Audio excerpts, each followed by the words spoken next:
In the freezing skies above the Arctic Circle, the Soviet aircrew prepares for a terrifying mission. Their Tupolev Tu-95V bomber has been specially modified for this nerve-wracking task. Stripped of its bomb bay doors, its fuel tanks removed, its hull painted with reflective coating. But nothing can guarantee the survival. They've been given a probability of just 50% of making it home in one piece. Yet what threatens their lives is not an enemy fighter squadron or anti-aircraft battery. It's their own cargo. Though it barely fits on board, what this bomber carries is designed to unleash a force more powerful than all the explosives used in World War II put together, pushing the limits of human destructive capability to heights never before imagined, and never exceeded since. Now, as they approach the release point, the crew can only trust in their calculations, release their payload, and fly as fast as their aircraft will carry them away from the blast caused by the largest nuclear weapon of all time, the Tsar Bomba.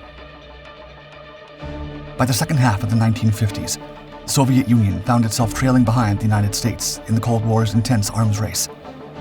Thanks to its Western European allies, the US had nuclear-capable bombers and missiles within striking distance of Soviet soil. Meanwhile, the continental United States remained out of reach as a target for Soviet nuclear weapons, leaving the communists at a serious disadvantage in the event of all-out war. Determined not to admit this weakness to the rest of the world, the Soviets began making plans to show off just how strong their nuclear program really was, by creating a weapon several times more powerful than anything that had come before it. In 1956, the Soviet Council of Ministers ordered a new research facility, NII 1011, to begin work on an ultra-high-power nuclear charge called Product 202.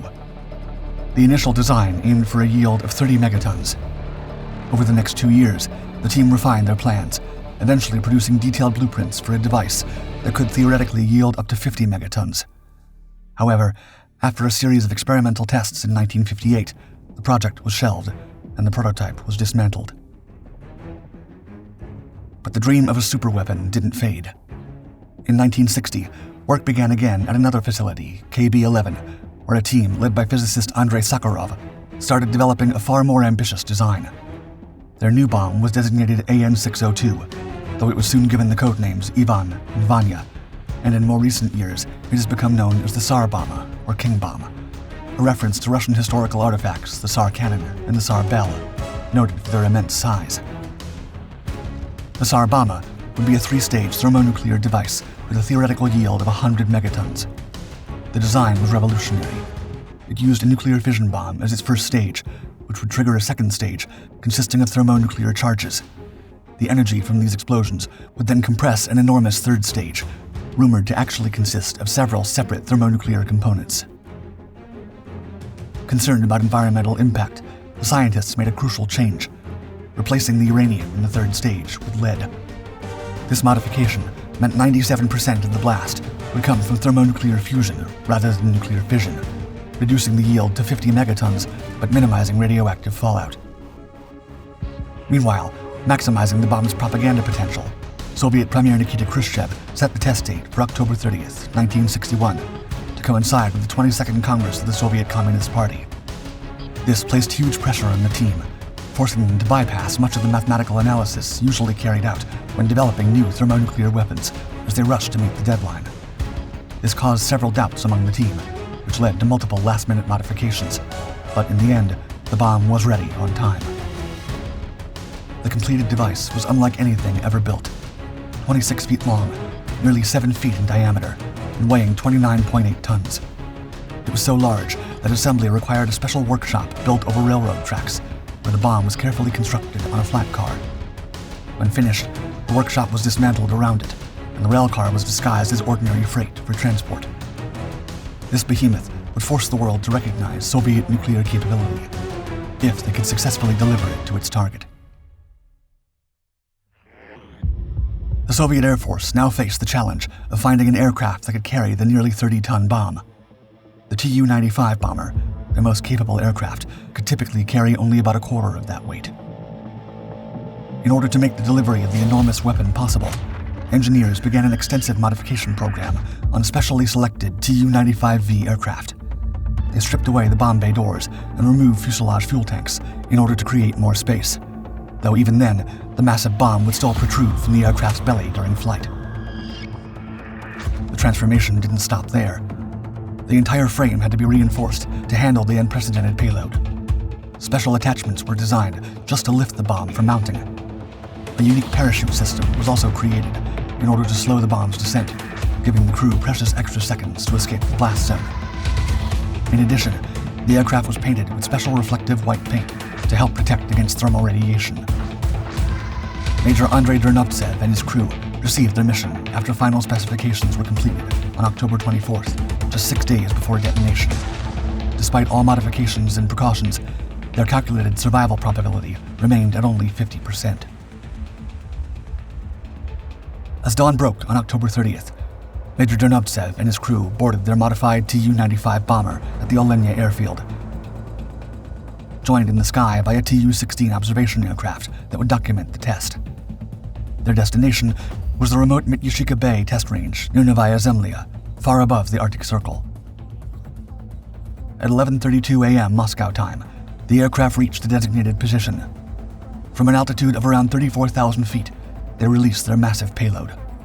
The bomb began its 3-minute descent, its gigantic parachute deploying to slow its fall. As the device dropped through the clouds, both aircraft raced to reach their safe distance, though with an experiment on this never-before-seen scale, no one could be certain what safe really meant. The bomb detonated at 13,000 feet above Sukhovnost Zone C. It exceeded all expectations. An 8-kilometer-wide fireball erupted into the sky, so immense that it threatened to touch the ground before being pushed back up by its own shockwave. The mushroom cloud pushed through the troposphere and stratosphere until it towered 42 miles high, 7 times the size of Mount Everest.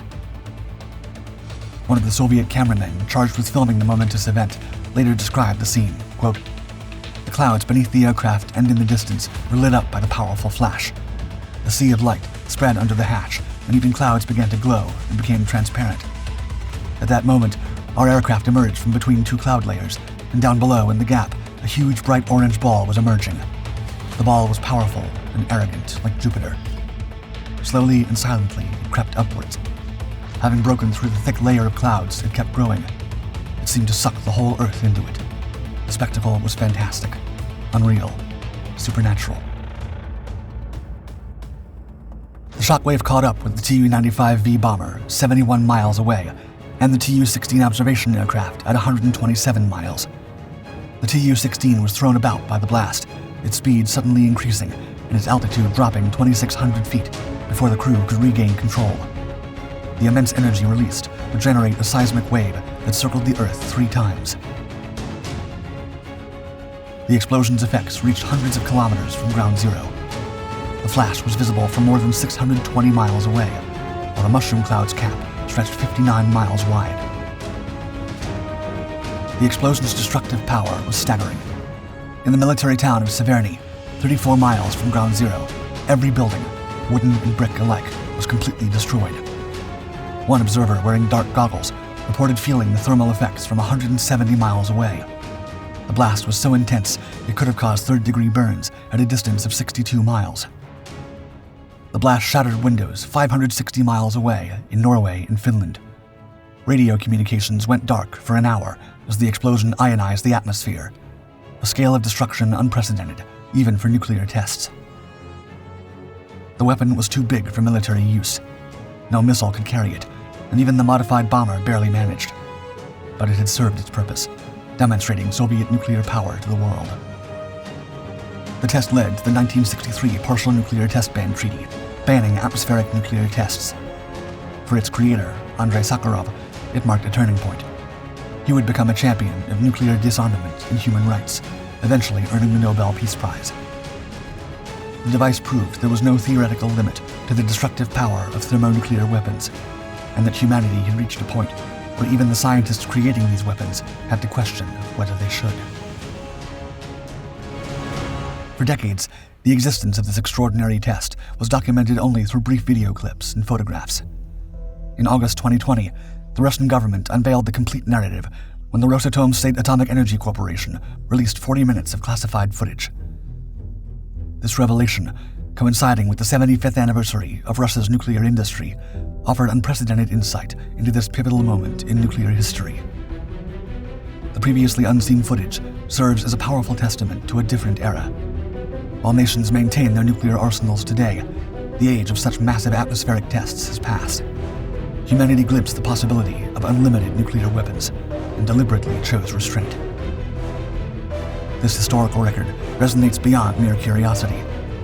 In our era of global tensions, it stands as evidence of both our capacity for devastating innovation and our ability to change course.